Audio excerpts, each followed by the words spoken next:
Well, hello and welcome back to another episode of Accountants Are Sexy. Change my mind. Today we have a lovely guest on, and I have been a follower of John's for a couple of years. This is John Buchan. So welcome to the show, John. Thank you very much, and thank you for getting my last name correct. I'm a genius when it comes to that. But let me just tell you a little bit about where John comes from, and I will butcher it first of all, and then John will come in and save me. So John sent a drunk email, and this whole business idea, and a little bit of petulance maybe, and kind of like, right, how am I just going to make this work, and just trying something different. And that one email got a result that he wasn't expecting, and it's now led into this fantastic business of creative marketing ideas that suit every business out there if you have the balls. So how's that for an introduction? Does that explain it? Yeah, it was more out of desperation than petulance. But the thing is, we had a marketing agency, and I had payroll to meet. We just taken on a new office, a lease, and we'd lost 3 clients. So the really desperate situation. I knew how to close deals because I used to work at digital marketing agencies, and I used to go along to the sales meetings, and I would be the nerdy marketing guy, and I would help close the deals. But I didn't know any idea how to open these leads, because obviously the salespeople would do that. So when I went to leads dried up, I had stacked a file in the office, and I was really desperate when I solved that in the immature way I knew how at the time. I got blind drunk, and for some reason decided to write this ridiculous cold email, and we're still kicked it off in the next morning. Think sending it to very senior decision makers at big brands was a good idea, and to my amazement, it worked. So I got all of these emails saying, "This is the best cold email I've ever received," or "I've never replied to one of these in 20 years, but I had to reply to yours." One of my personal favourites, which was just, "My colleague forwarded me your spam email and would like to meet you to discuss opportunities." Wow. Which I could have been efforts before or since. And yeah. Cold emailing, cold anything is so hard. I used to work in sales, and I used to do cold calling, and we'd be doing 100 calls a day. And do you know what 100 calls a day really means? It means you get hung up on 99 times a day and you have one conversation. It is so hard. So that puts the fear of God into the people that I speak to, which is accountants and bookkeepers. It puts the fear of God into them because they don't want that rejection.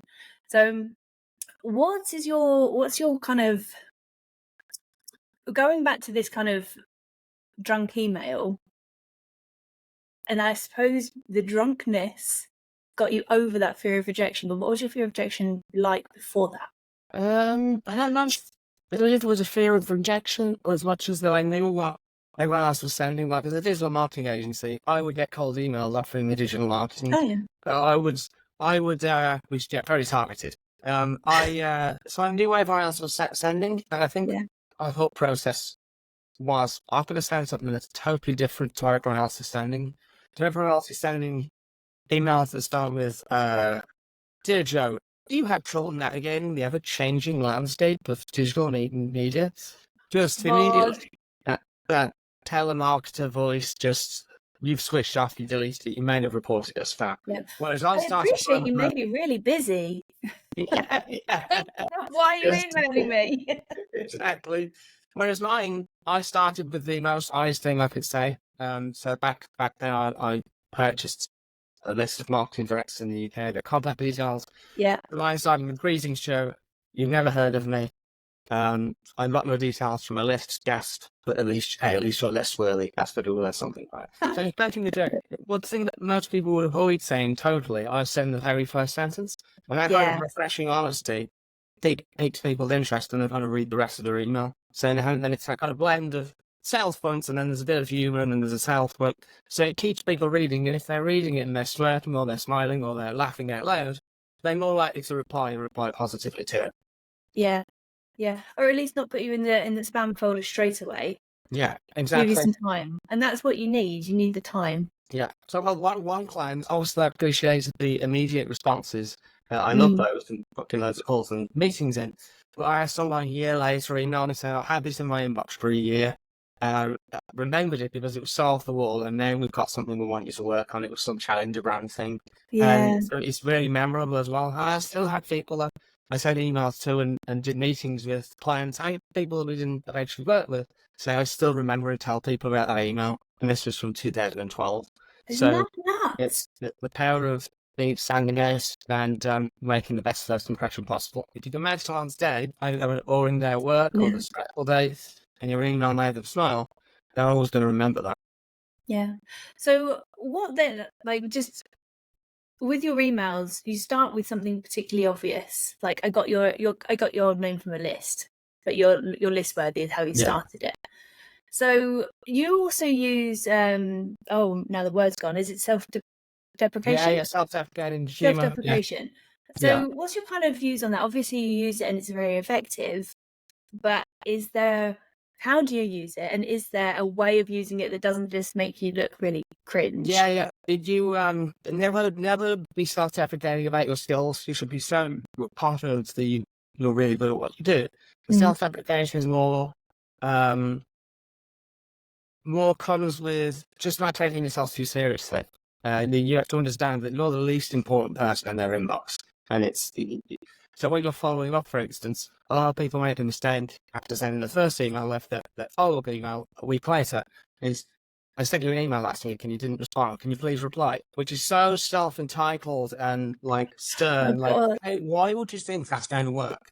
No, I'm Yeah. not important, but do you impress that? Which is why Yeah. you should try and be funny in your follow-ups as well. So with self-deprecation, it's all about, it's not remembering a line there if I'm blank, but it's about being self-deprecating about the situation and never about your skills. Always be confident about your skills. Yeah, that's a really interesting point. And I've never really considered it or got the balance. I think some people find it hard to laugh at themselves. Yeah. And as much as I'm known for laughing and I like to have a joke and a laugh, I feel like I find it difficult as well.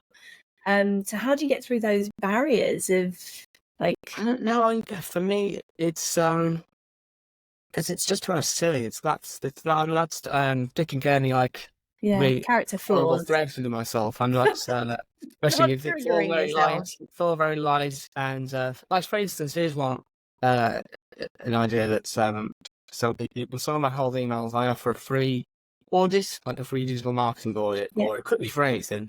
And I guarantee it'll be the most exciting digital marketing audit you've received all week. Just because it's not an exciting document and it's very tech. I'm still at the other that you can be excited about creative elements. But there'll be a lot of, it's not going to be a great work distinction. So it's not. So you can make wiser things that way. And it works. It makes people smile. Yeah, because hopefully it's going to be the only one they receive that week, right? Yes, indeed. Well, it's like having a favourite child. By default, it's the best. Exactly, like having an only child and that child being your favourite. Yeah, exactly. I was saying my niece all the time, you might favourite niece. Yeah. Luckily, I have a girl and a boy, so it's my favourite son and my favourite daughter. It's very simple. So your approach is a cold approach. Obviously, I'm going to use that old lovely saying: the money is in the follow-up. Mm-hmm. So how far does your approach stretch? Do you keep in touch with them using these type of emails, or is this just to get their attention in the first Generally, place? So when I first did the drunk cold emails, I knew nothing about cold email, other than when I searched the best cold email templates. They're all terrible. They're all like 3 lines that your CEOs only read. 3, they haven't got the attention. I knew it was all bollocks. So, I only sent the original cold email. When I started sending direct mail, and then I would follow up with an email. But what I later did, and what I got templates for and sequences for, and then a week later, another email goes out, it's not replies, and then a week later, I did generally do 6 to 8 follow-ups. I used to leave a week between them. Some people follow up more often, but I think it's better to leave a few days just out of courtesy, because again, you're the least important person in their inbox. And again, you've got to make a follow-up story. So one of my best follow-up sequences is called my 5 stages of brief follow-up sequence. And it's basically showing them that you're going through the 5 stages of brief because they're not replied to you. And the selfies of you going through bargaining, denial, and Those babies. And it makes people laugh because it's way over the top and ridiculous. And the copy's really funny and it humanises you because there's a picture of you. And for the right type of prospects that get a sense of humour, they're going to love it. Obviously, it will also disqualify any really stern people. And that's really good because someone that sends an email back to you saying, you should be more professional in all capitals, with loads of exclamation points. Do you think that's going to be the type of client that pays your invoices on time with their undue? That's so those types of people, you almost have to clean their kitchen and to get them to pay your invoice. So it disqualifies all of those people, and then you can work with the people that have replied positively. And also, that relationship starts off on a much better note because they talk immediately informally to you. They talk to you like a friend. Sometimes they even try and one up your humour, and those conversations just the relationship starts on just a very good basis. I love it. I love this. I love your approach. I haven't tried it myself, but I've watched you for maybe 2 years or so, maybe something like that. You appeared on Helen's thing at some point, Helen Pritchard, now Tudor. Yeah. So you spoke there about the clients responding to this. And I think going back to the fear of rejection, it's the fear of getting that type of email saying you're not professional that sends the fear of responding to people. Yeah. But the point about them being the right type of clients is massive. So is there a type of client that this doesn't work for? Is there a profession or an industry that this doesn't work for? I wouldn't say so. It worked both in like I remember when I was first starting Drama Fantasy, the Facebook group, and I was giving away the draft of my first ebook for free to people. And I found a guy that does, and he's in the United States, email encryption for healthcare companies. And that's going to be one of the most regulated, serious, non-sexy industries in the world. Yeah. And it worked for it fantastically. Because I imagine even in that industry, it's even more unusual to get such a creative approach. The only thing that I would say that this approach, and I might be wrong on this, is if you're emailing a company that deals with life and death issues, something that does deserve a somberness. Yeah. And I don't think that that's anything other than the really, really serious. And it might be wrong, there might be a way of making humour out of it, but it's something that's the only caveat I've ever added. It works in loads of different languages. It's been translated into, the templates have been translated into Italian, Dutch, some of the European languages that I'm forgetting. And German. People often say, it wouldn't work in Germany, they're humorous, which is not true, but they work beautifully. They work really well. So I wouldn't say there is a type of person, because there are, as I say to people, I'm going to lie now, I met some really boring creative directors and some really hilarious accountants. So you can't really, you can't be job titlist. It doesn't really work. I do find the prejudice against other nationalities quite funny. I mean, we stereotype them, and then we believe the stereotype. Yeah. But there would be language barriers and differences. But I suppose translation would get it into their. We'd talk about their situation. I suppose that's what's important, isn't it? Is putting it into their culture, not just the language. Yeah. So your templates, if an accountant were to buy your templates and then think, this is a really smart idea, and then went off and started creating their own stuff, what's the risk there? Do you think that is there a skill to it that they need to learn first? There is. I think some people have an act for it, and upon seeing the templates, they can just make their own. But I do have a book called Copy My Copy, where there's all the key principles and like line by line analysis of loads of different templates. And that can be helpful once you learn the sort of key principles of what we're trying to do. You like using understatements, self-deprecation, even stylistic things like alliteration. So if you've got a sentence that's not funny, we can still make it pop the same. So you can learn all of the devices and the formulas, and you can learn the skill yourself. Not everyone wants to. Some people just take the templates, edit the bits, the sounds bits, keep everything else the same, and they work. But I do enjoy it when people adapt it and make their own. Yeah. Do you find that people dumb them down? There's a couple of things they get wrong. One of them is they try and do a fake cocky style, but because you're not talking out loud and you've not got the intonation, it can come off as just arrogance, and that doesn't really work. That's the opposite of what one wants. Another mistake people make is trying to add one of the things I've released recently is a tiny PO pack. So there's prompts that you can put into ChatGPT and iterations, and it gives you uses the formulas that I've come up with and writes jokes for what you're selling for your situation. And the mistake I see people make is they put joke after joke after joke after joke, and sometimes it's pretty much the same joke. And then there's no seriousness there at all. Whereas the humour should be a spice. Like the humour alone will not convince. Humor alone will not persuade someone to take action. Humor will potentiate an already persuasive message.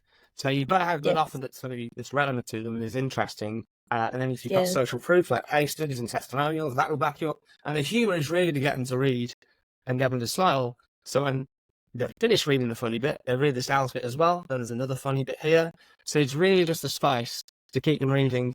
And by potentiate, what I mean is a persuasive message line to have humour might work, but if you add humour, it's going to be more effective. Because you're getting them to consider your offer, it's relevant to them, and they're smiling or laughing at the same time. That's a potent combination. I think that when people write for things like social media, they write differently. So they'll write with that humour. They'll put things in brackets. They'll give little side explanations. They'll spice it up, as you say, with these little additions. And then they go to write an email, and all of a sudden it's like they're dusting themselves off, like, you know, and they're doing something entirely different that goes against their true being and the way they would interact socially. Yeah, I think that happened in England anyway. In the UK, schools probably put that into people. It's like, oh no, there is a certain way of writing, and we have to write in this sort of corporate there or professional there, and it's not really true. No, and then you take them down the pub and they're a completely different character. Remember, that's another point, is the prospects that you shouldn't put prospects on a pedestal. So if you're emailing the chief marketing officer at Red Bull or chief financial officer at a big brand or the CEO of a big company or someone you look up to, most people don't really want to be put on a pedestal because they're people first, they're professionals second. They have really guilty pleasure music that they listen to that's really silly and lame. They've got stories about when they were at a wedding, they tried to climb into their own shoe when they was wrong. These are just regular people. And if someone does watching me, John. If you want to be put on a pedestal, you don't really want to work with them. They're probably not for the clients. But I'll say most people don't want to be put on a pedestal. So you have to remember when rising to them, they're people first and professional second. And what's about for the people who haven't necessarily got the sense of humour, or at least don't believe they have the sense of humour? Is sending a message like this will it come across as disingenuous? So if they were to send the emails and go down the pub with these people and then be non-humorous, what happens there? Because I would never deliberately, like on the call, if I got a call with someone, they loved my email, they thought it was hilarious, I wouldn't try and be funny on the call or in the meeting. Because that would get really annoying if you're never serious. Like similar with the emails, if there's no actual serious bit. If that would get really old, you shouldn't be a jester. You follow up with knowledge and enthusiasm.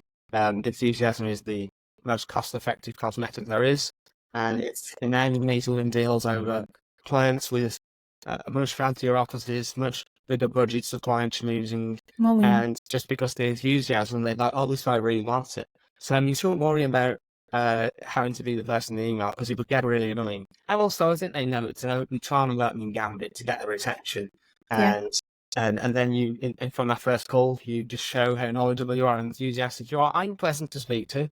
People like to work with people that are enjoyable to work with. And so people shouldn't worry about that. But it's really the next stage is demonstrating you're the right person that they should pick you to work with. So let's get a bit nerdy then. Let's talk about conversion rates. So obviously this is an effective method. Have you got any stats to kind of back that up? Indeed, Ernest. So I've got the only metric, not really, you can tell I'm more of an English rather than math person, is the only metric I've had is on my booking. Almost too many calls and meetings that I had to handle. If that was the case, I'm fine with how it's going. So, but visualization can vary massively. I've had some people that the very first email I send, they get a call and they book clients, and then there's some people that get maybe 5% response rates, and some people get 50%. There really is a big mix, and there's so many variables at play, because it's not only about the copy, it's about the data. Are you sending it to the right people? Is the data good and correct? Do you know the email addresses are correct? Have you cleaned it?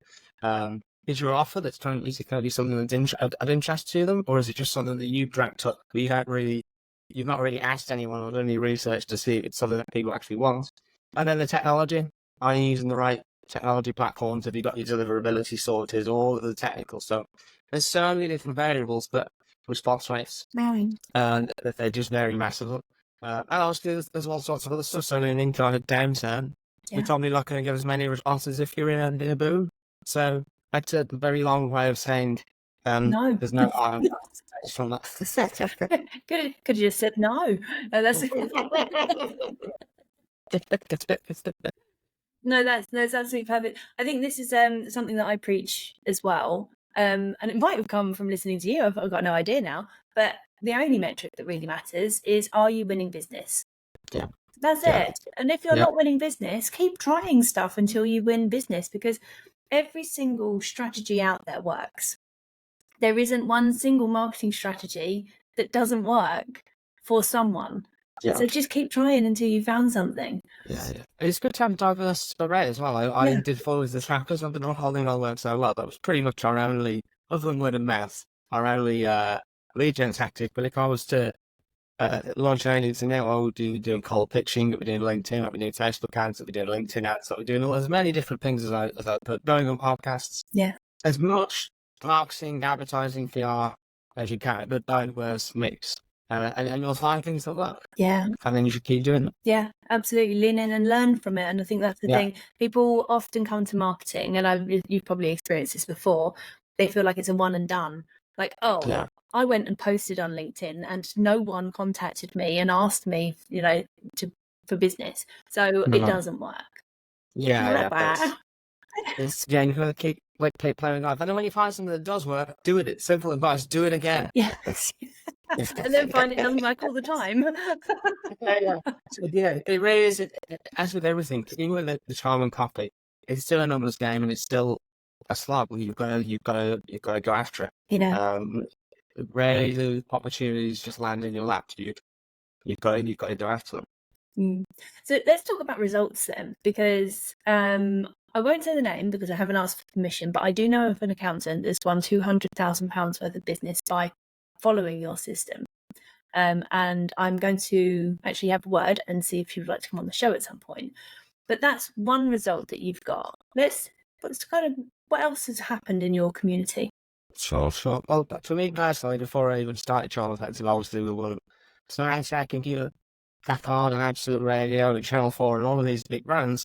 Then when I launched Channel Offensive, there's been a load of really good ones. So it ranges from people winning their first client or getting their first professional job, all the way to a 20-year-old guy up to 3 meetings with multi-million-dollar revenue companies, which is incredible. I made over $1 million selling lights. It was his first week at his job, and he got a purchase order for over $1 million, which is pretty incredible. He only bought like a $99 ebook of mine, and he made $1 million in revenue. That's pretty good ROI. The mathematicians out there will say that stands up. Yeah, it's pretty damn good.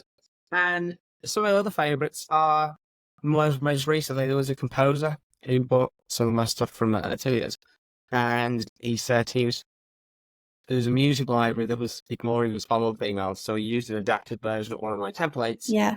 And he said within an hour I had a reply. Within a week I was in their composers only Slack channel, and then a week later he's now pitching for a Hollywood blockbuster trailer next year. So that's life-changing stuff. Similar with a musician, he wanted you to go to it's called a showcase, where there's lots of bands and artists that do a record label execs coming around to watch. And he emailed all of the execs and used a charming approach and got loads of positive replies saying, "I'll definitely come to your showcase." So it can be really life-changing stuff. And it can be one email away from something really like life-changing. And then if you send loads of emails, more chance of that happening. So there's one accountant, as I said before, in your group. How does this work for other accountants? Because they like to know that it works for accountants. I haven't checked it, so I'm sure it has, but she's the only Vocal one. that I've spoken to and got testimonial from. I'm sure if I asked my audience, there would be more. I do have an accountancy template that I haven't sort of wrote it because someone challenged me to write one for accountants. I was like, all right, I will write one, and I think it's pretty good. So I'd love to test that out, and I'm pretty sure it would get responses. Okay, so let's go down that road because you've sent that to me already. Yeah. So let's ask the audience, whomever is listening, to test this for us and feedback. So if you need it, I will drop in an email for you to send to me, and then I will send that to you, and you've got a feedback to me to let me know if it works. Awesome. This is a challenge. Yeah, I like it. Yeah, let's do that. I'd love to be able to try it, and it'd be really good. Yeah, and then I will make sure you get that feedback so we know. Awesome. So, do you have advice for people that want to try this? Like, what are the key elements to go through? Yeah, I would say finding a good tech platform. There's a Learnlist and Mailshake, and on the higher end there's Upticks, Smartly. It's just a platform to automate sending the emails and the follow-ups, especially if you're sending a lot of them, or even if you're just sending, it's better to have it all automated rather than you doing it manually. You can do it manually, but it does take more work. So would they not be able to use their own systems like MailChimp, for example, or is that? Oh no, MailChimp you can't, because you can't use it for calls. Reach you need to put opted in, whereas the cold email platforms you can. Also, if you don't want a cold email, you can also use LinkedIn. You can use the same approach. You can send a connection request, and then you can send very similar quality over LinkedIn. On email. It's making sure you've got the right contact details for people. So there's various scraping tools, or with some of the platforms you can buy the data within the platform. It's making sure that you've got good data, you're emailing the right people, you've got the right contact details, they're up to date. You're sending it with technology, so it's automated. You can start off manual if you want to start small and then build up once you see some results. And then making sure you've got the copy, which we're going to supply them with. Fantastic. And the other thing, what are the legalities around sending cold email? Because GDPR came in, did a crossover and kind of confused everybody. I know that GDPR has now disappeared and we're onto the Data Protection Act again. Yeah. So what are the legalities that accountants need to look out for? I think there's something under legitimate interest. If you've got some of interest for them, and as long as you're not sending thousands of emails that are all exactly the same, send to a smaller amount and have it personalised, some personalised element that you can add, so you can show your research into their company. And I think you'll be fine. If you do have a worry about sending cold emails, as I say, use LinkedIn. You can send anyone a connection request, they don't have to accept it, and you can use the exact same strategy. Because they've accepted your connection request, there is no issue with GDPR. I actually started to like using LinkedIn more than I did email when I was running the agency. So that's why I would advise there. And LinkedIn as well, as you're adding one of these people that could be your prospects, as well as being able to DM them, when you write content on LinkedIn, it's going to be those people that see it. So you could get inbound leads as well, as do your outbound stuff. Yeah, and there's lots of confusion around LinkedIn. There are lots and lots of specialists, and every specialist has a different way of working, and every specialist will tell you not to do the other way. I think my rule for LinkedIn is don't automate it. That's it. That's my only rule. Everything else, as long as it's genuine and natural and then try it. And another opportunity with LinkedIn is if you engage with the content that you're having little connections with these your prospects, and you engage with their content, maybe leaving comments on their content, etc. You're almost allowing yourself to send a lukewarm message, a lukewarm message rather than a cold message, because they kind of know you. You can see if they've looked at your profile, if you've got LinkedIn Sales having an actual whatever premium LinkedIn subscriptions you've got. So you can also use LinkedIn as a sort of way of getting inbound leads, but also by engaging with that content, you can kind of get them, it can kind of understand who you are first, and then you can send them a message, maybe referencing something about the content that you've engaged with, then some charm and humour, and that could be a nice way too. So it doesn't have to be completely cold. If that worries you, you can go with that sort of lukewarm approach. So this is going to be an interesting experiment. I hope that people take us up on this offer. And yes, we're using you as guinea pigs, but it's all fair and love and more. Yes, So, indeed. there is a final question that we ask on this podcast every episode. What is the sexiest thing about accountants? Sexiest thing about accountants? They enable you to give less of your money to the authorities. Speaking as a consumer, this is what they value. That and they're real visit parties. Yeah, I've gone to quite a few accounting parties, and I can tell you that's absolute fact. I've had some hilarious accountants as well, as I said. Yeah, imagine an accountant with a personality. Right. No, John, it's been an absolute pleasure. As I said, the way that you work, the way you operate, and what you preach is so creative, and it's so good at cutting through the noise. And I think with 94,000 practices out there, we have to find a way to differentiate ourselves. We have to find a way, I say ourselves, the accounting space, we have to find a way to cut through the noise. And Charm Offensive and everything you're up to is a way to do that. So thank you for coming on and sharing the story with me. No problem. I've got one last thing to say on my mind. Is that I was in the same situation. I ran a digital marketing agency. Although said we did things differently when we were pretty much offering the same services as every other digital marketing agency. So this was my way of standing out. Was standing something creative and unusual to stand out. And I think the same is true of accountants. 100%. You cannot differentiate on accounting services. It's impossible. Yeah. Right. On that note, I'll wrap this up. John, thanks ever so much. Thank you very I look much. forward to catching up again. Cheers.